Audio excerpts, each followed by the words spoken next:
Assalamualaikum warahmatullahi wabarakatuh. Bismillah walhamdulillah wassalatu wassalamu ala rasulillah wa ala alihi wa sahbihi wa mawalah amma ba'd. Rabbi shrah li sadri wa yassir li amri wahlul 'uqdatam min lisani yafqahu qawli. Nawaitu ta'alluma wa ta'lim wa tuzakkira wa tazkir wa naf'a wal intifa'a wal ifadata wal istifadah wal hassa ala tamassuki bi kitabillahi wa sunnati rasulih wa da'a ilal huda wa dalalata alal khair ibtigha'a mardatihi wa sawabihi wa qurbi. Apa kabar anak-anakku sekalian, siswa dan siswi Madrasah Sanawiyah di kelas 7? Salam jumpa kembali, tetap semangat, salam sehat. Mudah-mudahan kalian senantiasa berada di dalam rahmat dan keberkahan Allah Subhanahu wa taala. Ketemu lagi dengan saya pada hari ini dengan pembelajaran seni budaya ya. Sebelum kita memasuki UTS, tentunya harapan saya ya nanti awal Oktober kita akan melakukan UTS, ulangan tengah semester. Dikerjakan, dilakukan dengan sebaik-baiknya, mudah-mudahan tentunya mendatangkan hasil yang terbaik, tentunya bukan buat siapa-siapa lagi, buat kalian dalam mengasah kemampuan. Nah, anak-anakku sekalian yang berbahagia, pada pertemuan yang lalu kita sudah bahas tentang tari kreasi, kemudian kita sudah bahas juga pengertian tari kreasi, kemudian unsur-unsur dalam tarian, ada wirupa, ada wirama, kemudian ada wirasa dan lain sebagainya. Itu bagian dalam unsur-unsur tari. Nah, yang kita bahas saat ini ya kelanjutan dari pertemuan yang kemarin, tentunya bahasan kita adalah jenis dan keunikan tari kreasi. Silakan saja dibuka halaman 38. Itu ada jenis dan keunikan tari kreasi. Nah, beberapa hal yang harus kita ketahui dalam tari kreasi anak-anakku, yaitu jenis dan keunikan tari kreasi itu sendiri. Pertama, tari kreasi itu mempunyai berbagai macam keragaman dan keunikan yang jelas berbeda dari satu daerah dengan daerah yang lain. Ya pastilah ya, beda bahasa, beda kultur, beda budaya, beda kebiasaan, itu tentunya akan menghasilkan dalam hal tarian juga tarian yang berbeda-beda sesuai dengan kebiasaan daerah setempat. Nah, perkembangan seni seni tari ini harus kita akui terjadi secara alami dan sesuai dengan tuntutan zaman ya, yang semakin hari semakin berkembang.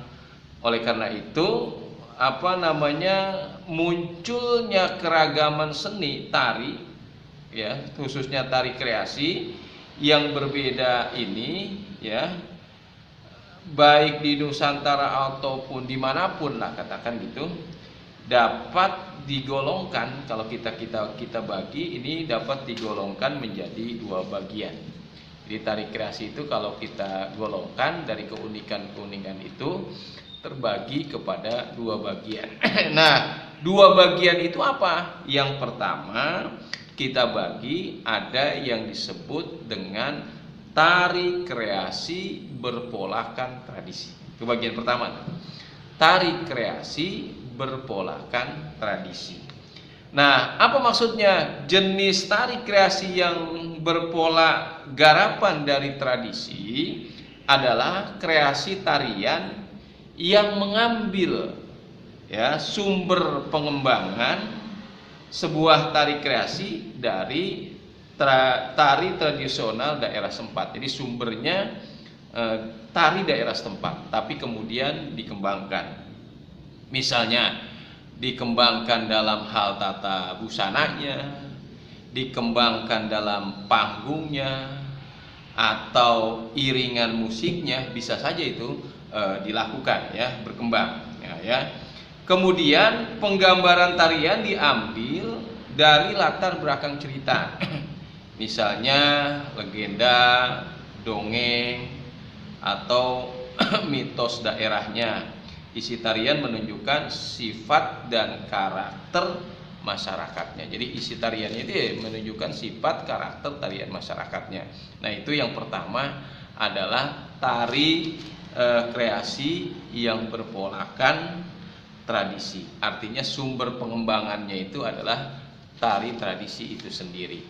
Kemudian yang kedua, anak-anakku sekalian, siswa dan siswi Madrasah Sanawiyah di kelas 7, apa yang kedua adalah tari kreasi tidak berpolakan tradisi. Jadi tari kreasi tidak berpolakan tradisi, atau apa ya sebutnya, non tradisi lah. Jadi tari kreasi biasa yang dikembangkan oleh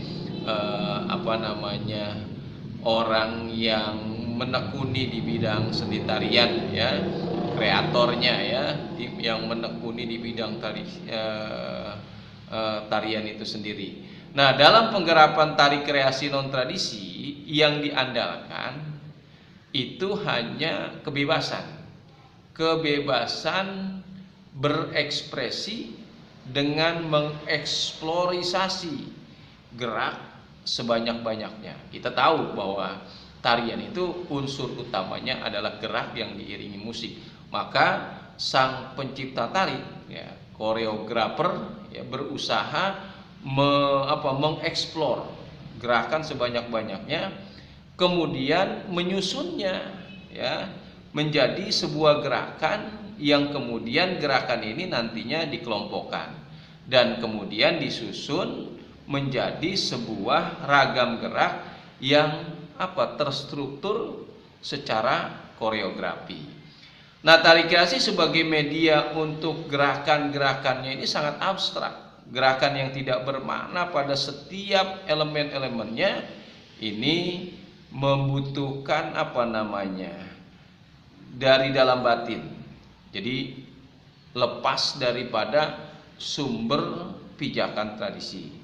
Misalnya ada contoh tari hip hop atau tari masyarakat modern misalnya yang sedang rame tuh, tari TikTok. Nah, itu termasuk tari berpolakan non tradisi. Jadi kita bebas mengeksplor saja.